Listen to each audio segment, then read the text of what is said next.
ভাগ্যক্রমে যদি আপনার বাড়িতে এই ঘটনাগুলি ঘটে তবে আপনি বুঝতে পারবেন যে আপনার বাড়িতে ঈশ্বরের দৃষ্টি রয়েছে বা ঈশ্বর বাস করছে।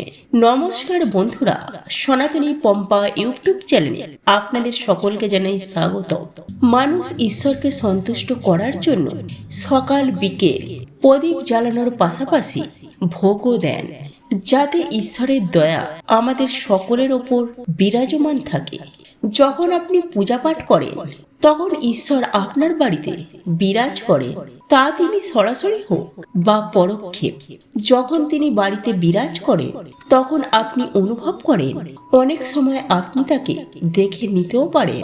কখনো কখনো এমন হয় যে ঈশ্বর আপনার বাড়িতে রয়েছেন, কিন্তু আপনার কিছু ভুলের কারণে তিনি চলে যান, আপনার কিছু কার্যকলাপের কারণে তিনি চলে যান।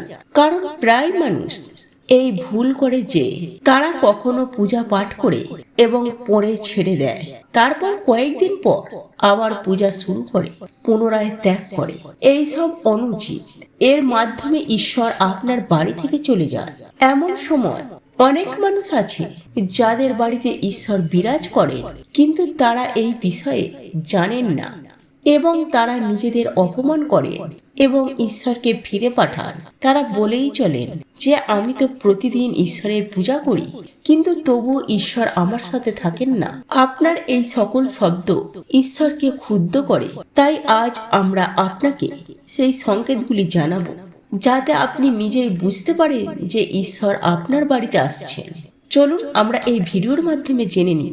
তবে বন্ধুরা, তার আগে ভিডিওটি লাইক করতে ভুলবেন না এবং চ্যানেলটি সাবস্ক্রাইব করে পাশের বেল বাটনের বক্সে জয় শ্রীকৃষ্ণ রাধে রাধে বা জয় শ্রীরাম হর হর মহাদেব অবশ্যই লিখুন।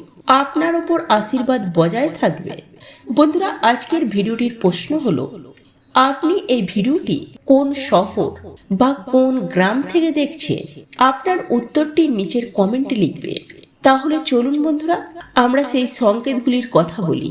এবং আমি আবারও আপনাদেরকে বলছি যে এই ভিডিওটি তৈরি করতে আমাদের অনেক তথ্য সংগ্রহ করতে হয়েছে। আপনাদের কাছে অনুরোধ যে আপনারা দয়া করে ভিডিওটি শেষ পর্যন্ত দেখবেন। যদি আপনারা শেষ পর্যন্ত দেখেন তাহলে আমি বুঝবো যে আমার পরিশ্রম সার্থক হয়েছে। প্রথম সংকেত, যখন আপনি ঘুমাচ্ছেন এবং ব্রহ্ম মুহূর্তে জেগে উঠতে থাকছেন। যদি আপনাদের ঘুম এই সময় খুলে যায় এবং ব্রহ্ম মুহূর্তে যদি আপনি এমন কোনো স্বপ্ন দেখেন, যেমন মন্দিরে আপনি পূজা করছেন বা মন্ত্র পাঠ করছেন, তাহলে এই ধরনের স্বপ্নগুলি ঈশ্বরের উপস্থিতির সংকেত এবং আপনার ভালো সময়ের আগমনের কথাও জানান। দ্বিতীয় সংকেত, যদি আপনাকে ব্রহ্ম মুহূর্তে শাঁখের শব্দ বা মন্ত্রের আওয়াজ, ঘন্টার আওয়াজ শোনা যায় বা কেউ আপনাকে রাম রাম বলছে এমন শব্দ শোনা যায়, তাহলে এটা দ্বিতীয় সংকেত, যা জানায় যে ঈশ্বর আপনার বাড়িতে আছে এবং আপনার ভালো সময় আসছে। তৃতীয় সংকেত, যখন আপনি সকালে স্নান করে প্রস্তুত হন তখন একটি বিশেষ সুগন্ধ আসে। এটি একটি অদ্ভুত সুগন্ধ যা আপনার বাড়ির অন্য কেউ অনুভব করেন না, শুধুমাত্র আপনি। এটি কোনো পারফিউমের সুগন্ধ নয় এবং না অন্য কোনো অঙ্গবতী বা কিছু। এটি সূক্ষ্মভাবে দেবী দেবতার ক্রিয়া নির্দেশ করে এবং যখন নেতিবাচক শক্তি বাড়িতে প্রবেশ করে তখন বাড়ির ভেতর থেকে দুর্গন্ধ আসতে থাকে, কিন্তু যখন ঈশ্বরের উপস্থিতি থাকে তখন পজিটিভ এনার্জির প্রবেশ ঘটে এবং আপনি সতেজ সুগন্ধের অনুভব করেন। চতুর্থ সংকেত, যখন আপনি পূজা করতে যান তখন যদি কোনো জীব, যেমন কুকুর, বিড়াল, গরু বা অন্য কাউকে আপনার দরজায় দেখতে পান, তা যদি সপ্তাহে 3-4 বার ঘটে, তাহলে ঈশ্বর আপনার বাড়িতে প্রবেশ করছে। কেননা গরুকে মা হিসেবে মনে করা হয় এবং কুকুর ভৈরব বাবার প্রতীক। কখনো তাদের তাড়াতে হবে না, বরং তাদের সন্তুষ্ট করতে খাদ্য প্রদান করতে হবে। পঞ্চম সংকেত, যদি রাতে ঘুমের মধ্যে বারবার স্বপ্নে মন্দির বা ঈশ্বরের মূর্তি বা ছবি দেখা যায়, তাহলে এটি আপনাদের ওপর ঈশ্বরের দয়া বোঝায়। কখনো কখনো দেখা যায় যে আপনি কিছু করবার চেষ্টা করেন কিন্তু মনে সন্দেহ হয়। এটা বুঝতে হবে যে আপনার সাথে কিছু দেবী শক্তির আশীর্বাদ রয়েছে। 6 নম্বর সংকেত, যাদের উপর ঈশ্বরের দয়া রয়েছে তাদের সম্মান সর্বত্র পাওয়া যায়। যদি কোনো ব্যক্তির কম পরিশ্রমে সফলতা লাভ হয়, তাহলে তা ঈশ্বরের দয়ার চিহ্ন। ঈশ্বর তাদের সকল সমস্যার হাত থেকে বাঁচায়। যাদের ঈশ্বরের প্রতি সুখী থাকে তারা সব পরিস্থিতিতে সুখী। তাদের জীবনে যত বেদনাও হতো না, তারা সব সময় সুখী থাকে, কখনো সমস্যায় পড়ে না। 7 নম্বর সংকেত, যদি কোথাও আপনাকে উল্লু দেখা যায়, তাহলে এটি একটি শুভ সংকেত। উল্লুকে লক্ষ্মী মায়ের বাহন হিসাবে ধরা হয়। তাই যদি কোথাও আপনি আকস্মিকভাবে উল্লু দেখে থাকেন, তাহলে জানবেন দ্রুত মা লক্ষ্মী আপনার বাড়িতে আসছেন। 8 নম্বর সংকেত, খাবারে পরিবর্তন আসা। যখন মা লক্ষ্মী বাড়িতে আসে, তখন বাড়ির সদস্যদের খাদ্যাভ্যাস পরিবর্তন হতে শুরু করে। বলা হয় এইরকম বাড়ির লোকেরা কম ক্ষুধা অনুভব করে। উল্লেখ্য, তাদের অসার ধর্ম ও মাংস খাদ্য থেকে দূরে থাকতে থাকে। নবম সংকেত, মা লক্ষ্মী দেবী পরিষ্কার পরিচ্ছন্নতা বেশি পছন্দ করেন। যে বাড়িতে পরিষ্কার পরিচ্ছন্নতা থাকে সেখানে মা লক্ষ্মী বিরাজ করেন।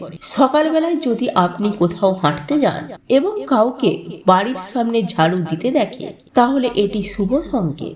10 নম্বর সংকেত, হিন্দু ধর্মে শাঁখের অনেক গুরুত্ব রয়েছে। সকালে ওঠার পর যদি শঙ্খের আওয়াজ শুনতে পাওয়া যায়, তাহলে এটি শুভ সংকেত বলে মনে করা হয়। এইভাবে সকালে শাঁখের আওয়াজ শোনা মা লক্ষ্মীর আগমনের সংকেত। 11 নম্বর সংকেত, যদি বাড়ি থেকে বের হওয়ার সময় আপনাকে 3 দিন ধরে নীলকণ্ঠ পাখি দেখা যায়, তাহলে জানবেন ঈশ্বর আপনাকে শোনাচ্ছেন। আপনার কোনো বড় স্বপ্ন, আপনার কোনো বড় ইচ্ছে শীঘ্রই পূরণ হওয়ার সংকেত। 12 নম্বর সংকেত, যদি বাড়ির সামনে প্রায় সাদা গরু আসে আপনাকে দুধ পিতলায়, তাহলে এটি দেবী দেবতাদের আপনাদের ওপর দয়ার চিহ্ন।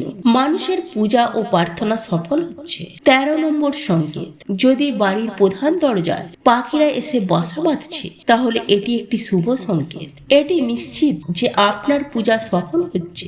পাখি ও তাদের বাচ্চাদের ভুলেও নষ্ট বা আহত করবেন না, বরং তাদের জন্য খাবারের ব্যবস্থা করুন। 14 নম্বর সংকেত, পুজো করার সময় যদি কোনো অতিথি আসে, তবে এটি ঈশ্বরের দয়ার সংকেত। যদি অতিথি কোনো উপহার নিয়ে আসে, তাহলে এটি জানায় যে ঈশ্বর আপনার পূজা গ্রহণ করছে। 15 নম্বর সংকেত, যদি পুজোর সময় জ্বালানো মোমের শিখা হঠাৎ করে অত্যাধিক বিশাল হয়ে যায়, তাহলে বোঝায় যে আপনার পূজা সফল হতে চলেছে। ঈশ্বরের দয়ার দ্বারা দুর্দশা শেষ হতে চলেছে। যদি আপনার ঘুম প্রায় সকাল 3টে থেকে 5:30 পর্যন্ত অর্থাৎ ব্রহ্ম মুহূর্তে খোলা হয়, এটি ঈশ্বরের সংকেত। 16 নম্বর সংকেত, যদি কোনো ব্যক্তির রাতে 3টের পর বারবার ঘুম ভাঙে, সেটি হালকা করে দেখা উচিত নয়। এটি খুব শুভ সংকেত। এমন বলা হয় যে রাতের 3 এরপর দেবদেবীর শক্তি জাগ্রত হয়। এইসব নিয়মিত আপনার উপকারের সংকেত। 17 নম্বর, স্বপ্নে যদি আপনাকে সুউচ্চ পাহাড় প্রধান হয়ে ঝর্ণা দেখান এবং সেই জলে আপনি পান করেন, তাহলে নিশ্চিত আপনি সফলতা পাবেন। জীবনে সঠিকভাবে শিক্ষা ব্যবহার করা খুব গুরুত্বপূর্ণ। নম্বর 18, যদি আপনার স্বপ্নে অনেক উঁচু উঁচু পর্বত দেখতে পান এবং সেখান থেকে প্রবাহিত একটি ঝর্ণা আপনাকে দেখতে পান এবং আপনি সেই জল পান করেন, তবে নিশ্চিত আপনি সাফল্য পেয়ে যাবেন। যদি আপনি আপনার শিক্ষার সঠিক ব্যবহার করেন, পরিবার পরিচালনা করতে সক্ষম হন, তবে এটি ঈশ্বরের দয়া থেকেই সম্ভব। পৃথিবীতে অনেক মানুষ আছেন যারা শিক্ষিত হলেও শিক্ষা সঠিকভাবে ব্যবহার করতে পারেন না। যাদের স্বাস্থ্যের অবস্থা ভালো থাকে তাদের ওপর পরামর্শের বিশেষ দয়া থাকে, কারণ বন্ধুদের স্বাস্থ্য খারাপ হওয়ার ফলে শুধু আপনার শরীরের ওপর নয়, বরং উল্লেখযোগ্য আর্থিক ক্ষতিও হয়। সেই জন্য স্বাস্থ্যবান মানুষদের নিজেদের ভাগ্যবান মনে করা উচিত। যদি আপনাকে জীবনে সুসংগঠিত জীবনসঙ্গী পাওয়া যায়, তবে এটিও পরমেশ্বরের দয়া থেকেই সম্ভব। একজন ভালো জীবনসঙ্গী আপনার পুরো জীবনকে সুখী করে তোলে। কিন্তু যদি জীবনসঙ্গী খারাপ হয় তবে পুরো জীবন ঝগড়া এবং কলহের মধ্যে কাটবে। নম্বর 19, যদি কোনো ব্যক্তির সন্তান আদেশশীল হয় তবে এটিও পরমেশ্বরের দয়া। নইলে আজকের যুগে বেশিরভাগ মানুষ তাদের সন্তানের কারণে দুঃখ পায়। সঠিক ভুলের মধ্যে পার্থক্য করার সক্ষমতা যাদের আছে তাদের ওপর তাদের ঈশ্বরের আশীর্বাদ থাকে। যে সকল মানুষ স্বপ্নে ভগবানের দর্শন করেন তাদের ওপর দেবদেবীদের দয়া থাকে, নইলে ঈশ্বরকে দেখা সম্ভব নয়। যে ব্যক্তি ক্রোধের ওপর নিয়ন্ত্রণ থাকে, যে মন শান্ত রাখে এবং যে প্রতিটি পরিস্থিতিতে সঠিকভাবে মোকাবিলা করতে জানে তাদের ওপর ঈশ্বরের হাত থাকে। নাম্বার 20, ঈশ্বর আমাদের প্রকৃতির উপর দৃশ্যমান নন, কিন্তু কিছু মানুষ আছে যাদের ঈশ্বরের রূপে ধরা হতে পারে, যেমন মা বাবা, গুরু বা ব্রাহ্মণ। এর মধ্যে যদি কোনো ব্যক্তি পূজার সময় আপনার বাড়িতে প্রবেশ করেন তবে এটি খুব শুভ বলে মনে করা হয়। আপনাকে তাদের হাত খালি ফিরে পাঠানো উচিত নয়। পূজার সময় যদি ভগবানের মূর্তি বা প্রতিমা থেকে কোনো ফুল বা মালা আপনার কাছে পড়ে আসে তবে এটি খুব শুভ চিহ্ন। এর মাধ্যমে বোঝা যায় যে ভগবানের দয়া আপনার উপর রয়েছে এবং আপনার মনোকামনা শীঘ্রই পূর্ণ হতে চলেছে। তাই ভালো দিনের জন্য প্রস্তুত থাকুন। তো আজকের জন্য এতটাই। ভিডিওটি লাইক করেননি? তাহলে ভিডিওটিকে একটি লাইক দিন এবং চ্যানেলটি সাবস্ক্রাইব করুন। আপনি, আপনার পরিবার এবং আপনার মা বাবা সকলেই সুস্থ থাকুন, এটাই আমাদের কামনা ও প্রার্থনা। ধন্যবাদ।